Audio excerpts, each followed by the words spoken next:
Good evening and welcome to Africa World Hour. This is Channel Africa, the African perspective, broadcasting live from Johannesburg in South Africa.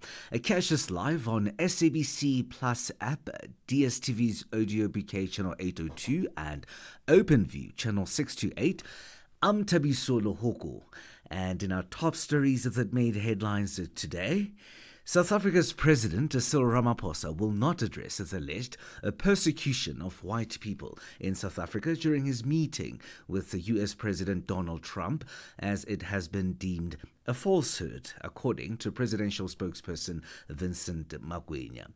Ramaphosa leads a high-level South African delegation on a working visit to the US as both countries navigate a complex diplomatic moment.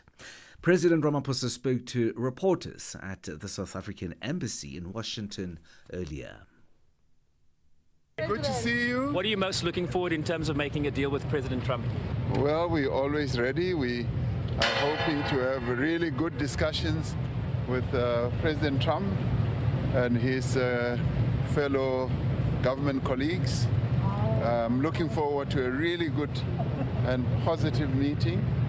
And we're looking forward to a very good outcome for our country, for our people, for the jobs in our country, and good trade relations, and to normalize relations between our two countries.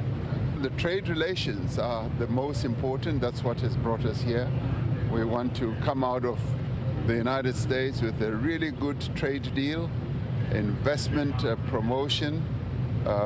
We invest in the United States and they invest in us, and we want to strengthen those relations. Fighting has broken out between the Sudanese army and the paramilitary rapid support forces in the city of Omdurman across the River Nile from the capital Khartoum. The army says that it's close to clearing the RSF from the whole of Khartoum state, more than 2 years after the civil war began. The BBC's Will Ross has the details.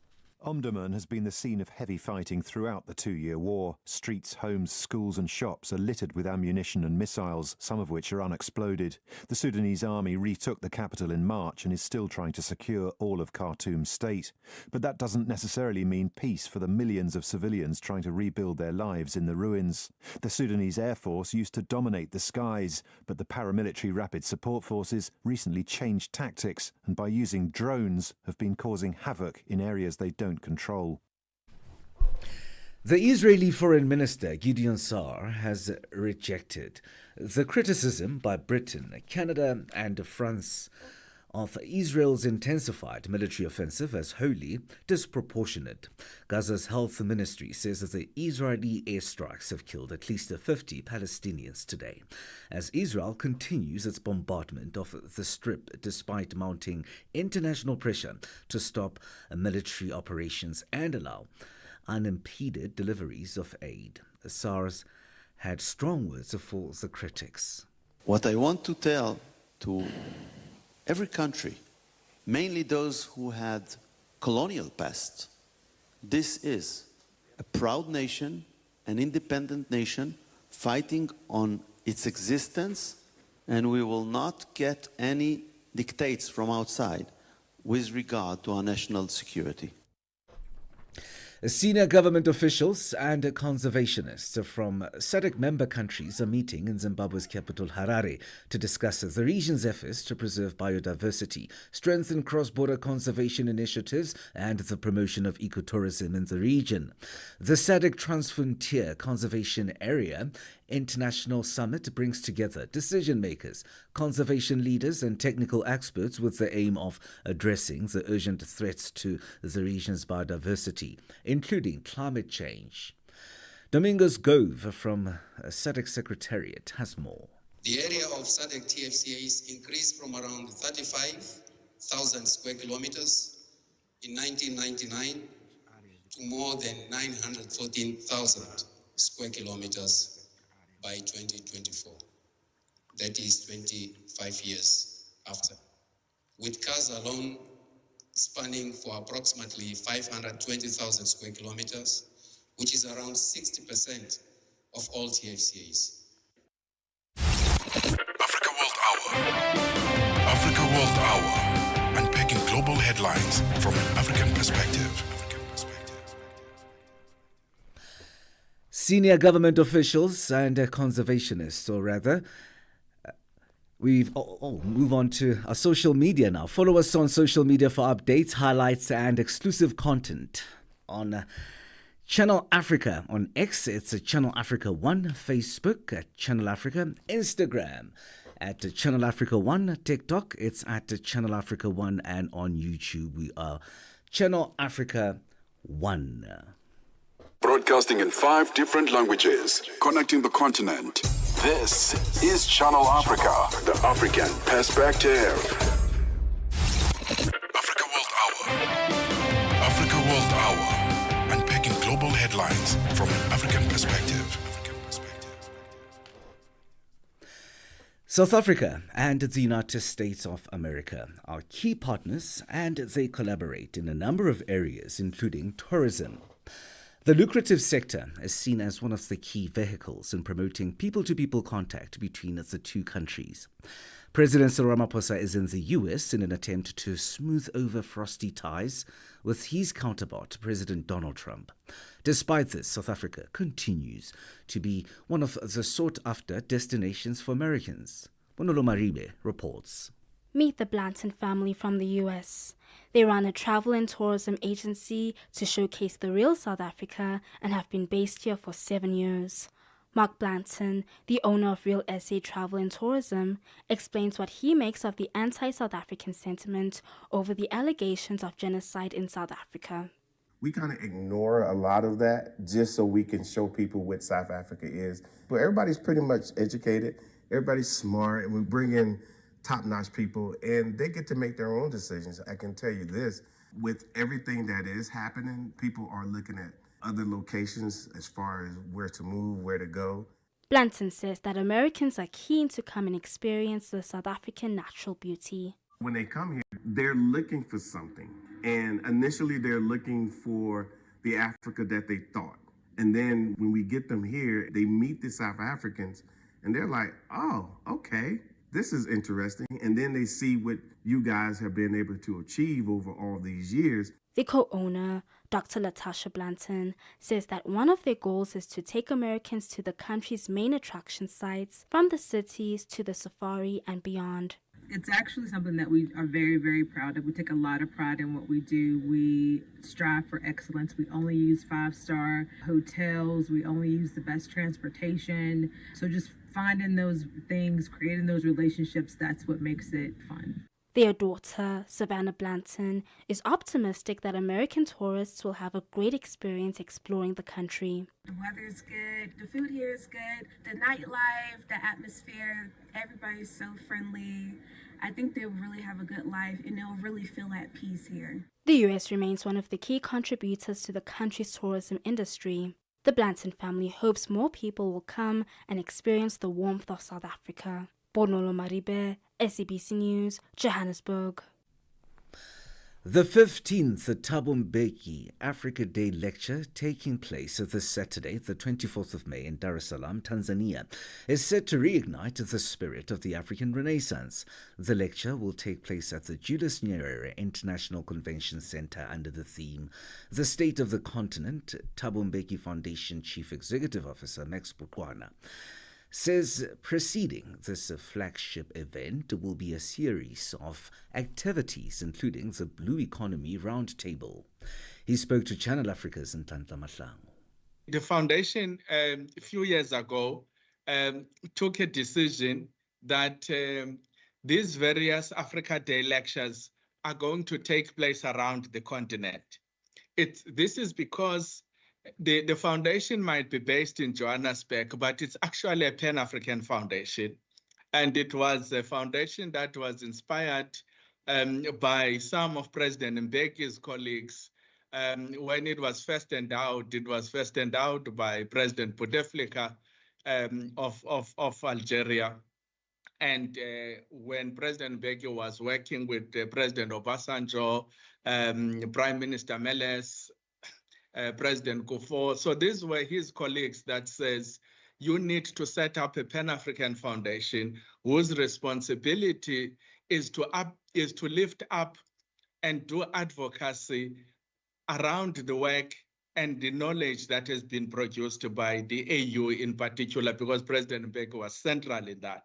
So then, in that regard, we need to be very conscious that not everything that we're doing, we must do in South Africa. So we started 3 years ago and started moving the lecture around the continent. And then we started in West Africa. We started in Guinea-Conakry. There was a particular reason why we had to go to Guinea-Conakry. This is actually almost the birthplace of Africa's interaction with South Africa's liberation process. That's the place where President Mandela, President Mbeki's father, Governor Mbeki first went to for their military training. And later on, you will recall that that was where President Nkrumah ran to when he had difficulties in Ghana. This is the place where eventually Amilcar Cabral was assassinated. So it was politically and culturally, and in terms of the revival, Guinea-Conakry was an important place to go. Then we thought then the next place will be East Africa. East Africa, when we come to East Africa, then Tanzania becomes a natural choice because of the great connection between Tanzania and South Africa, and specifically President Mbeki himself. But you will note that there were South Africans that were in Tanzania when Mwalimu Nyerere was inaugurated as a president. There were South Africans that were working with him at that stage. But then that was followed by a group of women nurses coming from South Africa, because the British decided that they will remove all the stuff as soon as Tanzania became free. And it was at that point then that President Nyerere approached president of the ANC at that time, Oliver Tambo, to request or to ask him if there are any nurses within the ANC that can help, that can come to Tanzania to help re-establish the health system in Tanzania. Those nurses, led by people like Mamkolega Tunyiswa, actually came as early as 1961, 1962 to help establish the health system in Tanzania. Further than that, Tanzania became home for a number of exiles from the Pan-African Congress of Azania and to the ANC. And President Mbeki himself ran to Tanzania before he went to England. He actually flew from Dar es Salaam. From there on, Tanzania really became this close ally of South Africa's liberation struggle. On Thursday, we will be traveling to Morogoro. And Morogoro is an important historical site for an organization like the ANC that is facing serious difficulties today. At that point, when the Morogoro conference was held, there were very serious problems that the ANC was facing, and it became this place of revival. You will know that Solomon Mahlangu Freedom College is also here, and this was a place where many of the young people within the ANC were studying, and there were a number of camps, etc., etc. But even if you move to the post-liberated South Africa, then Mwalimu Nyerere kept this close contact with South Africa. You will recall when he visited South Africa in 1999 to speak in our parliament, that he had an occasion to meet with President Mbeki. And President Mbeki made a request to him that one of the things that South Africa must take serious is this idea of catalyzing the renaissance of our continent. And he wanted President Nyerere to lead that. And President Nyerere's response was simple, that I'm ready when you are. So I'll do whatever I can, but you must continue that task. So in reality, that's the mission of our foundation. So we are hosted here today and this whole week by the Nyerere Foundation, which we are working very closely with, really in pursuance of that ideal of a better, prosperous, and a peaceful continent. Now, the lecture will be delivered on a Saturday. What can we expect and who will be delivering this lecture? Just before Saturday, we have actually set this program for the whole week. Today, we have been having a conversation about the use of the seas and the ocean as part of the economic revival of our continent. So we've been having this incredible conversation with the academics, with the experts, with the government officials in terms of looking at a comprehensive program of the ocean's economy. You will realize that 39 of the 54 countries in our continent are directly linked to the ocean. And if we didn't take serious this issue of the ocean, we will realize that even the colonial conquerors of our continent came through the sea, and the plundering of our continent's resources, it's the ports that are used to move all of these resources away from the continent. And I think it's time for us as a continent to have a conversation about how then we use this blue oceans economy, whether we're talking about sorting out the crisis of omega-3 and protein, whether we're sorting out the issues of trade, whether we're dealing with the issues of maritime security. So that's really what we were dealing with today. Tomorrow, we will do a kind of a preview of the lecture which is going to be taking place on Saturday, which is really to look at the state of our continent and this idea of reigniting the Renaissance movement. So that conversation is going to be taking place at the University of Dar es Salaam. And it's going to be a number of academics, the students and other young people. And eventually they will be having this conversation with President Mbeki, because really part of why we are moving around the continent is really to once again lift up this idea of the renaissance of our continent, in particular having these conversations with young people. Then on Friday, we will be having a conversation with South Africa and Tanzanian business community that will be hosted by Anglo Gold Ashanti and ourselves, really to talk about the trade in between the two countries. We have seen in the past few months a terrible situation where Tanzania and South Africa were beginning to impose tariffs on one another. And we said that's very, very strange. And really something like that must not happen. We're actually supposed to do the exact opposite in terms of facilitating trade between these two countries. And I think those are some of the deep issues that we will be dealing with on Friday. Then on Saturday, that's the actual day of the lecture. Like you, I'm young to understand that Judge Warioba, who was the Prime Minister of Tanzania in 1985, and a really renowned figure in Tanzania, both as scholar, as a legal person, and as a politician, will be the one that will be delivering the lecture. But we decided that the way the lecture must be done, it's not to deliver a long thesis of an academic prose. It's for President Mbeki first to foreground the discussion about what he thinks is the state of the continent and what are the pain points that the continent must deal with. And Judge Warioba will be responding directly to some of the issues that President Mbeki will be raising. But Judge Warioba is 90 years, and he will take us through this journey of the Pan-African development, of the Pan-African trajectory as it developed in our continent.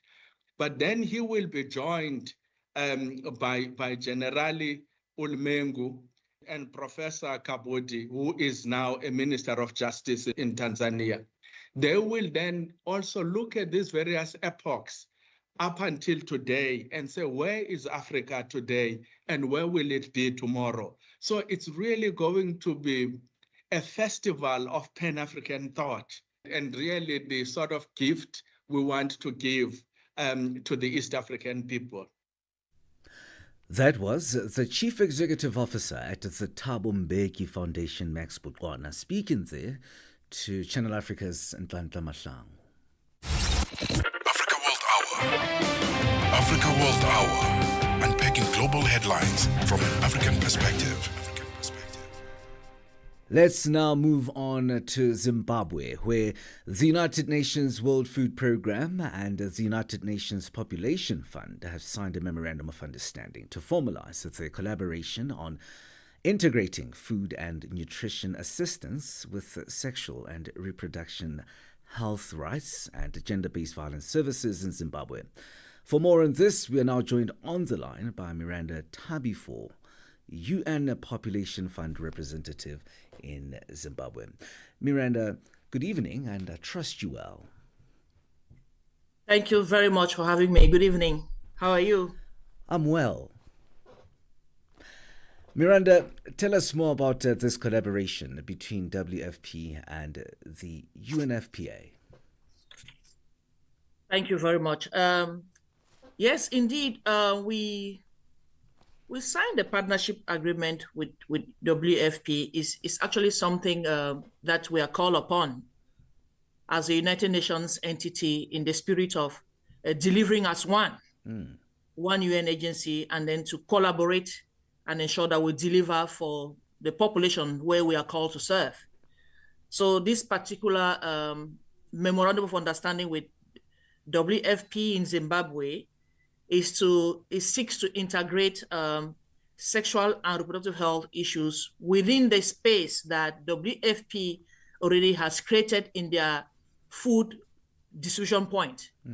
So in WFP's operations, they have the apparatus, the mechanism where when they get to a community, they already have created a space.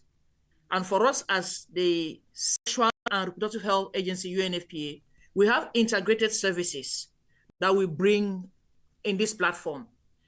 For instance, the food distribution point for WFP, when it is programmed, it means that the communities come in, they queue to get the food assistance that is being provided to alleviate hunger in the community. So as UNFPA, we thought it wise with WFP that instead of UNFPA organizing another space or another event to go and provide integrated services of reproductive health information related to family planning issues, information related to pregnant women who have to take good food, nutrition to be able to nurture their pregnancy, because as a pregnant woman, you need to eat very well.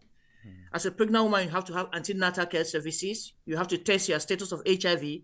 And also we have to give you advice on seeking family planning services. So when WFP provides this space, we come in now to provide this integrated health services for them instead of organizing a separate kind of mechanism or platform within the same community to do the same operations. So that is the MOU that we have signed to ensure that we partner in this space and we ensure that we deliver the services to the communities that we are called to serve. And we believe that when we get this done, as is done elsewhere, there is positive health outcomes in that community. Because we'll not only use that platform to deliver the food, we share information about related issues like gender-based violence. We all know that in communities, gender-based violence exists. For instance, in Zimbabwe, we have gender-based violence related issues like teenage pregnancy for young women and young girls. And when we go to these operations, we also give information about any young person or any woman who has been abused or is a survivor of gender-based violence. We give this information. For instance, we are also having a campaign on Not in My Village campaign that we don't want teenage pregnancies to be recorded in such communities. So when we go for these spaces, we share all relevant information that will be very useful for the young girls, for the women, even a pregnant woman, to be able to ensure that you have a positive health outcome. So it is partnering, it's collaboration that seeks to advance not only UNFPA's mandates, but WFP mandates, and even the bigger, broader goals of the Sustainable Development Goals. Because when you talk about food and security or food insecurity, you are talking about alleviating hunger. So we have the SDG 2 into play. We have the SDG 3 of well-being. We have the SDG 5 on gender equality. We also have the SDG 17 on partnership. So partnership is at the core of this MOU that we've signed. Partnership to deliver for the people, the young people, the women and young girls in Zimbabwe. Miranda, let me come in there and say I really get the bigger picture. Now tell us more about the challenges, that you keep on being faced with, and the challenges that actually led to WFP as well as UNFPA making sure that this process is done hurriedly. Yeah, the challenges we see is in terms of coordinating our efforts on the ground for the communities that are in need. When we talk about food security or food insecurity, there's poverty. When we take a simple community, any community, even if any context, and the challenge to have access to the food, the young girls who are pregnant, for instance, I've talked about teenage pregnancy, which is a very big challenge in the country. In Zimbabwe, teenage pregnancy is a big challenge. In Zimbabwe, drug and substance abuse are huge challenges. But we're happy to report that the government is very proactive and has been working with us as partners to ensure that we collaboratively support them to address the issue. So in terms of the teenage pregnancy that I'm talking about, we have young girls who, instead of being in school, they are pregnant. And in our approach, we don't want to let them not have the access to the information that they need. We give them the information, and WFP comes now with a platform, and we share that information. For the drug and substance abuse, interestingly, which is a big issue for people, we still use the same space to advocate and share good information that the young people need to be able to have healthy behaviors in the community. So these are some of the challenges that we're talking about. When we talk about also HIV and AIDS, it's also a big issue. And we know that in the context that we're operating, when you come to this platform, you are also giving information about HIV and AIDS. Zimbabwe is recommended for the 95% of the target that I've met in terms of addressing HIV and AIDS. But however, we still have issues of new infections in the community. So when we go to this space that WFP has provided in the food distribution point, we capitalize on that, we leverage on that to share all this information that we have for the integrated services that we are trying to put forth to bring the positive outcome for the health of the women, the young people, and the community. So this is a partnership, and we believe that it's going to result to very good positive outcome, not only for UNFPA, but also for WFP and the community itself, because we're partnering not UNFPA. So we work with the government, we work with the national entities, we work with the respective ministries that have the mandate to be able to work and ensure that we achieve these results, because the goal here is that we are supporting the government to deliver on its national priorities. We're supporting the government to deliver on its national priorities. So when we come with the integrated services of family planning, HIV and AIDS, gender-based violence, family planning, and every other thing, we believe that at the end of the day, the community is going to benefit. And we are using the community leaders themselves. Because when you go to a food distribution point, it is not UNFPA standing there or WF standing there. We support.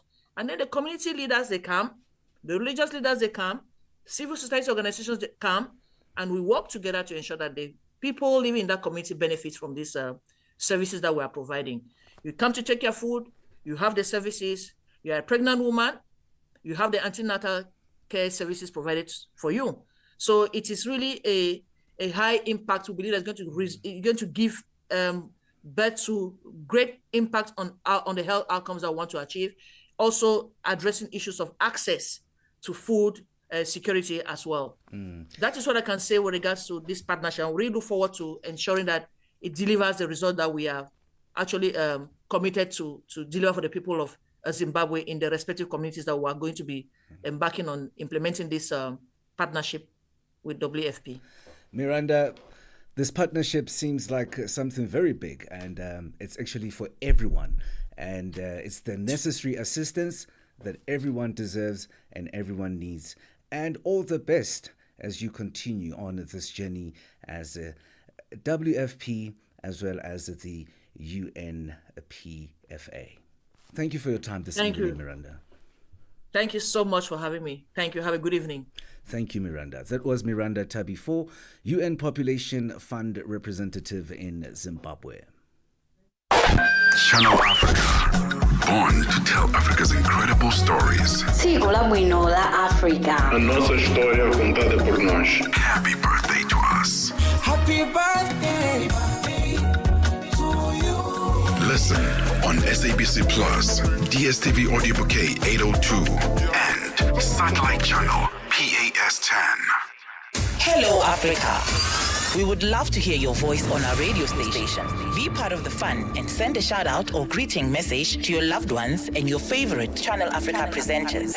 Whether you're in Africa, the diaspora, or anywhere else around the globe, we want to hear your voice. Send your shout out message by sending an email to info@channelafrica.co.za or send them to our Facebook, Twitter, and Instagram pages. Help us diversify our sound with your voice. Channel Africa, the African perspective. Channel Africa, born to tell Africa's incredible stories. Sigo la bueno la África. A nossa história contada por nós. Happy birthday to us. Happy birthday to you. Listen on SABC Plus, DSTV Audio Bouquet 802, and Satellite Channel PAS 10. Africa World Hour. Africa World Hour. Unpacking global headlines from an African perspective. This is Africa World Hour on Channel Africa. My name is Thabiso Lehoko. Myopia, the medical term for short-sightedness, is rising at an alarming rate around the world. Globally, it affects between a quarter and a third of the world's population and is expected to rise as much as 50% by 2050. For more on this condition, we are now joined on the line by Dr. Helga Abrahamse Pillay, President of the South African Society for Pediatric Ophthalmology and Strabismus. Doctor, good evening, and I hope I got your title correct there. That's correct. Good evening, Thabiso. Doctor, what is myopia? So myopia is the lengthening of your eyeball where the light rays are focused in front of your retina, or it is the excessive curvature of the front button or the cornea of your eye, also allowing the light rays to focus in front of your retina. This actually allows you only to see near and not to see far. So the signs and symptoms of this condition, I hear you say that could help you, maybe help you make you see near or see far. What would be the actual symptoms, conditions? So looking at somebody, you're not able to tell whether they are myopic, but it's their change in their behavior that will alert both the parents and the teachers to these changes. So they will struggle to see the board in class. So they will often move closer in the classroom or walk up to the board. They would bring their work closer to them to read it closer. They might narrow their eyes so that they can see better. By narrowing it, you're actually creating better vision for yourself. And they will complain of headaches when they are doing persistent near work. They're also going to be difficult for them to participate in sports because they don't see very well. And also because they don't see well, they might actually be disruptive in class and cause a bad label for themselves that way. So who is at much risk of getting myopia? Because a lot comes to my mind, especially after what you have just explained. So children are at risk of myopia. So if you look at the literature, up to the age of 20 is where we are most concerned, but generally the children of school-going age, because they are the ones that are exposed to all the near work. And if you look at the change in the patterns currently, children are spending more time indoors on devices, even schoolwork is on devices, and they're spending less time outdoors, which is one of the drivers for myopia. Myopia is expected to rise by as much as 50% by 2050 worldwide. What is driving this increase? It's the change in the behavior. So I suppose gaming is now the in thing. And as a parent myself, I know that my children are also fond of gaming. So, but the school is also requiring a lot of projects to be done on computers and devices. So we're seeing a lot more children not actually going outdoors to play. So even in a well-lit room indoors, it's not enough for the prevention of the development of myopia. So then if it's not enough, what are the prevention strategies that are available? What can be done to address the preventative measures? So we actually advise, even on a cloudy day, to spend 2 hours outdoors per day. It means that you're going to get a well-lit room. It releases dopamine. It prevents the eye from elongating. You're also not doing near work, so it's allowing your eyes to defocus. So that drive for the elongation has been switched off.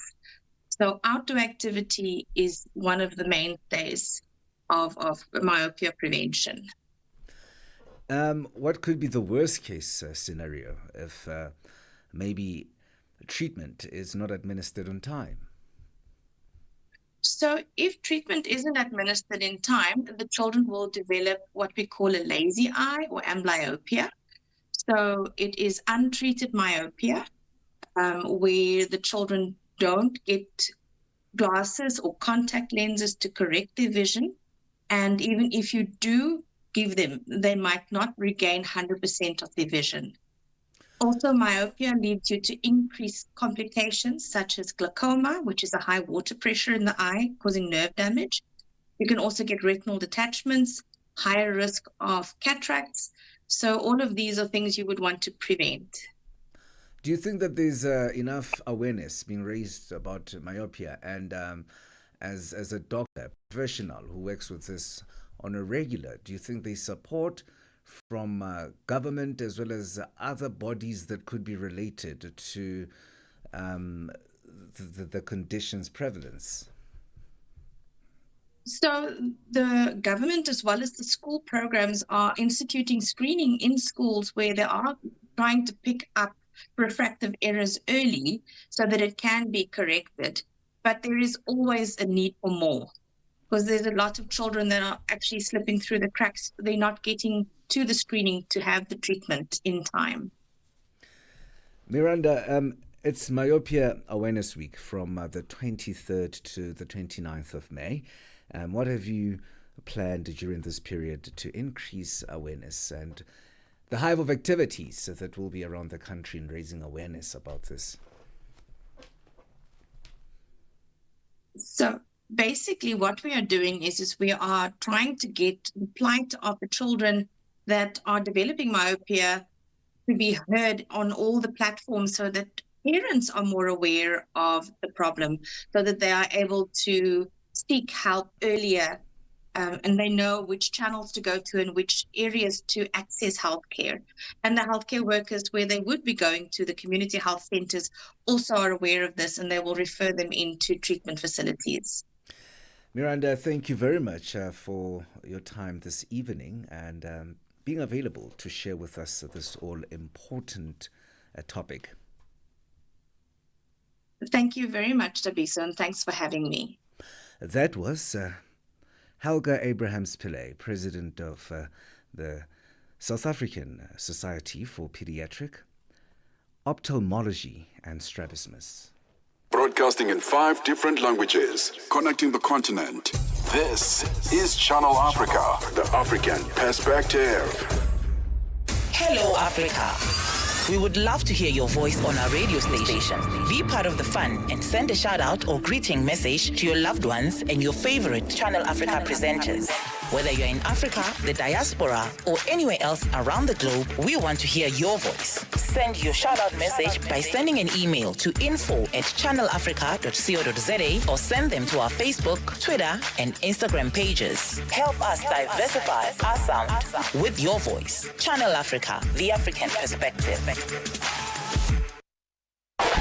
Channel Africa, born to tell Africa's incredible stories. Sigo la Bueno la África. A nossa história contada por nós. Happy birthday to us. Happy birthday, birthday to you. Listen on SABC Plus, DSTV Audio Bouquet 802, and Satellite Channel PAS 10. Africa World Hour. Africa World Hour. Unpacking global headlines from an African perspective. With South Africa recording over 400,000 serious and violent crimes in the third quarter of the 2024-2025 financial year, global mobility platform NDrive has launched a dedicated law enforcement request portal. The new tool enables authorities officials to securely request user data, reinforcing NDrive's commitment to safety and cooperation with local authorities. To speak to us more about this, we are now joined on the line by Ashif Black, country representative for NDrive South Africa. Good evening, Ashif. I trust everything is going well on your side. Good evening, Thabiso, and to your viewers. Yes, everything is going wonderful. I hope you're having a wonderful evening yourself. Yes, I am, and thank you for that. Now, with South Africa seeing a spike in serious and violent crimes, what prompted NDrive to launch the law enforcement request portal at this specific time? So the main factor is that from the inception of us actually working internally on improving our communication processes, what really sparked us to launch this law enforcement request portal was to strengthen our collaboration, mainly to get verified law enforcement agencies, to get better communication streams with our internal teams, mainly for cases involving both riders and drivers. Basically, the portal now provides a secure and structured and legal compliant way for law enforcement agencies to request user data from our platform that's mainly tied to valid investigations. Although NDrive does not conduct any investigations, we will still serve as a committed and responsible app to also have cooperation between the public safety sector and also respecting user privacy. Can you just walk us a little bit through how the portal works and who can access it and what kind of a user data can be requested? So firstly, the portal is strictly designed for authorized law enforcement officials.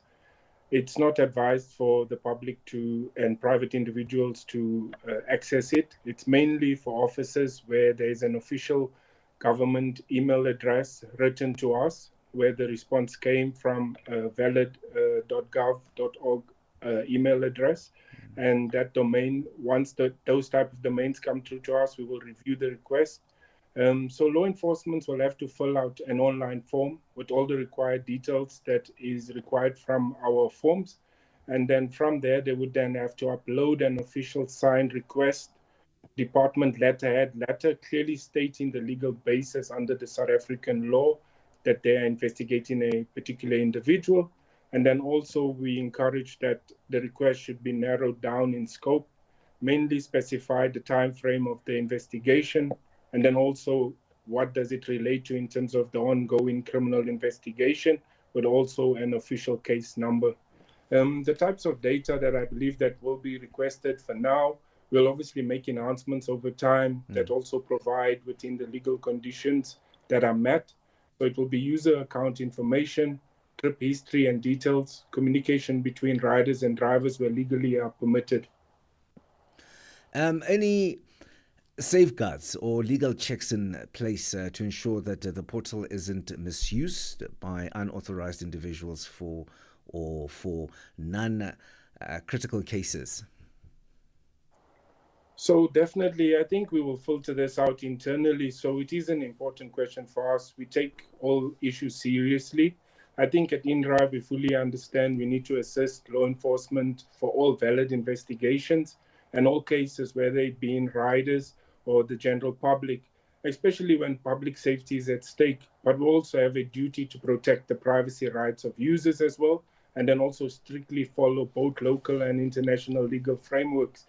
This basically strikes a balance for us as the business. Now, Chief, looking ahead, does InDrive plan to expand or enhance this safety tool further, perhaps by partnering with local authorities on other safety initiatives or technology?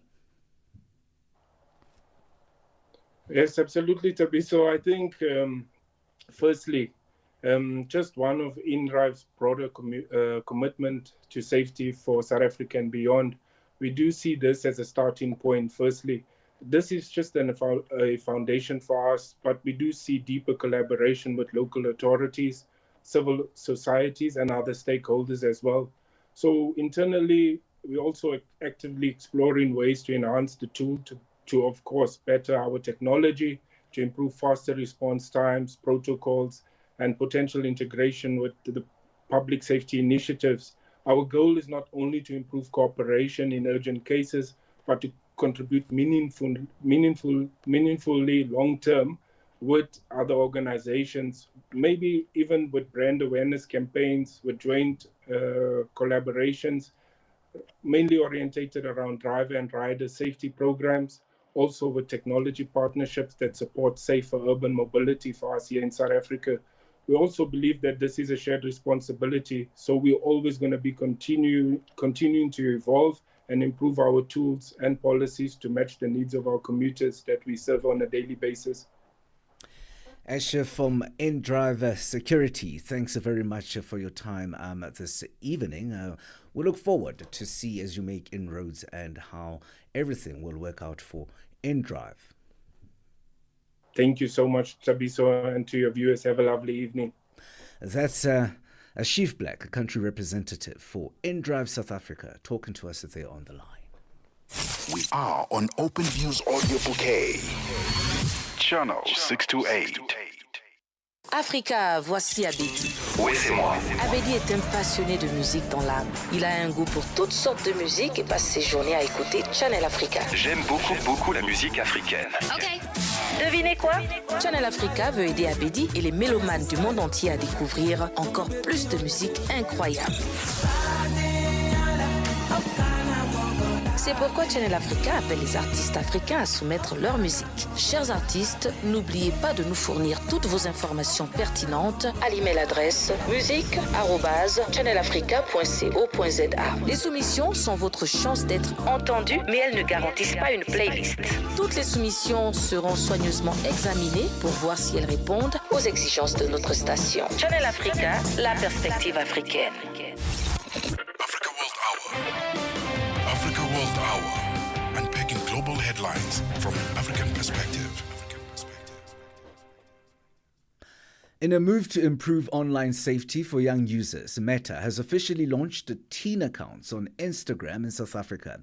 The feature aims to provide a safer, more controlled digital space for teenagers while involving parents in the social media experience. Channel Africa's Lebogang Mabange has more. As more South African teenagers join Instagram, concerns about their safety, screen time and exposure to inappropriate content continue to grow. Meta says it is listening and it is acting. Balkisa Idesido, Public Policy Director for Sub-Saharan Africa at Meta, says the new teen accounts are designed with both teens and their families in mind. Safety is very important for us and a key priority. We have heard from parents that they want their kids to use social media, and they want when their kids use social media to be in an environment that is safe. age appropriate. And we also heard from them that they want to be part of the experience, of the social media experience of their teens. So this is the reason why we are launching Teens Account. It took a lot of work, a lot of consultation with experts, with parents, with teens themselves. The new feature comes with a range of protections, private accounts by default, messaging restrictions, and content filters, all automatically enabled for users aged 13 to 16. So the great thing about Teen Accounts is that teens already on the platform and teens joining the platform, when they are between 13 and 16 years old, they are automatically placed in Teen Accounts. And that comes with default setting, including the fact that who they contact is visible to the parents. The content is more age appropriate. Parents can set screen time limits, for instance. At the Johannesburg launch event, educators and parents voiced support for the initiative. South African teacher and content creator Dominic Bullock says online distraction is interfering with schoolwork and creating unhealthy habits. Balancing schoolwork when they come home, now they want to check how many likes they have, now they want to record another video, and now they're on social media for so long, which is not going to help them in the long run. Because all they're focused on is the likes, all they're focused on is the engagement, all they're focused on is looking at their favorite people online. So it 100% has to be monitored. Like, phone, guys, take it away. I feel like there should be a balance. Yes, be on social media for like work, I'll be there, but it shouldn't be at school. And guys, I'm sorry, there is a school phone. So we need to also get past this point of kids being on social media at school. South African actress, podcaster and mother Mapaseka Kwetle believes digital parenting is about presence and participation, not just control. So many kids are on their phones and they go through pornography pages and they chat to people at school who are older than them. And I think we should understand as parents, as much as we are busy, we should make time for our kids and make sure that we check those phones, number one. Number two, let's sit with them across the table because sometimes they see what we do because we're always on our phones. Meanwhile, anti-racism activist Zuleika Patel warns that social media is not always a safe space, especially for young people still figuring out their identity. Social media is not a bed of roses because number one, what you do on social media is you are entering a world where you have no control. Everybody sees you. Everybody has an opinion about you as well. And other than that, everybody has access to you as well. Meta says it will continue to expand safety features across its platforms, but it also calls on parents, guardians, and educators to help shape responsible digital habits. Reporting for Channel Africa, I am Lebogang Bai in Johannesburg, South Africa. With just over 6 months left before South Africa hosts the G20 summit in Johannesburg, working groups are meeting ahead of the main summit. Financial firm Old Mutual has joined other organizations as sponsors of the Business 20 B20, the official Business Dialogue Forum of the G20, currently chaired by South Africa, the first African country to hold this position. The B20, led by Business Unity South Africa, will develop recommendations through task forces comprising business leaders across Africa, Asia, Europe, the Americas and the Middle East on critical global issues including trade, infrastructure development, sustainable energy transitions and food security. Tutongobeni has more.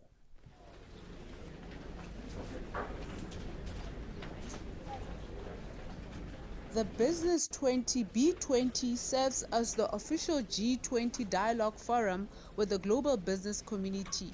Established in 2010, the B20 is one of the most influential engagement groups bringing together business leaders from G20 member countries and beyond.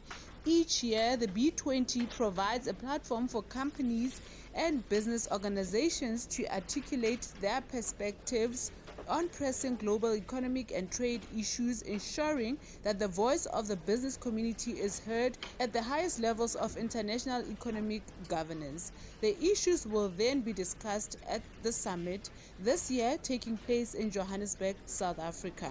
Group Chief Executive Officer at Old Mutual Limited, Ian Williamson, says they are joining other businesses as sponsors of the B20.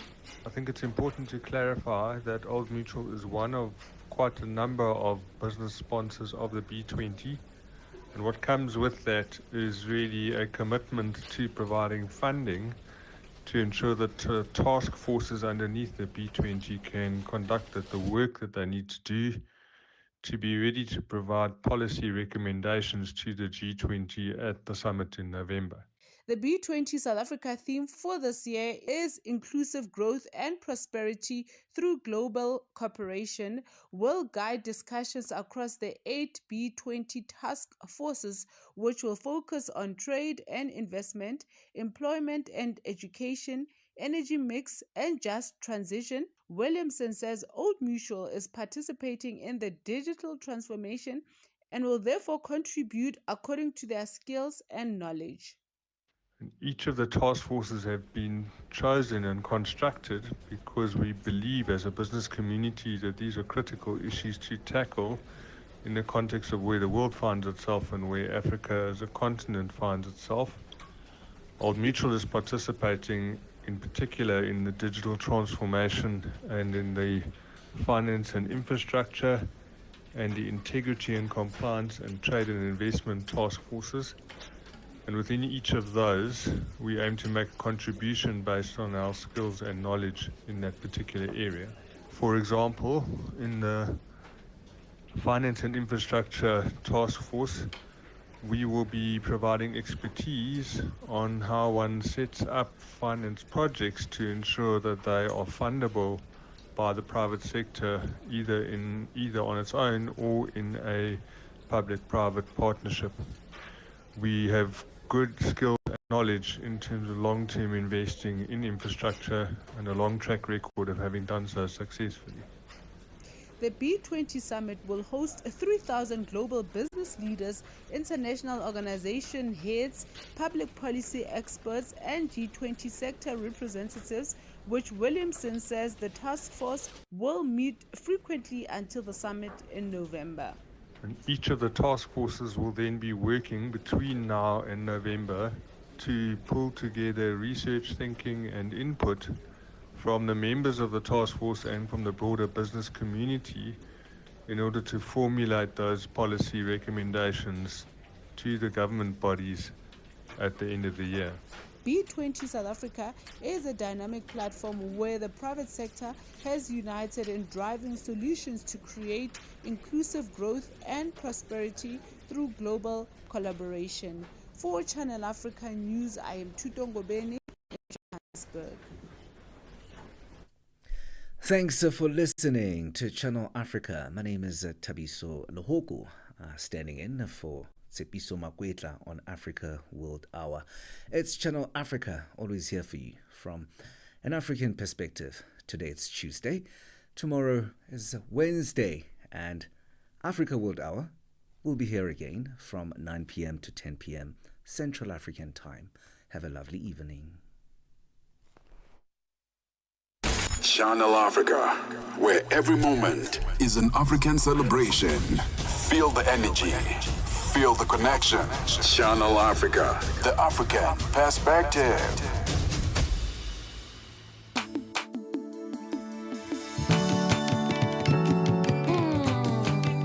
Koumambouli, tu es un papa responsable.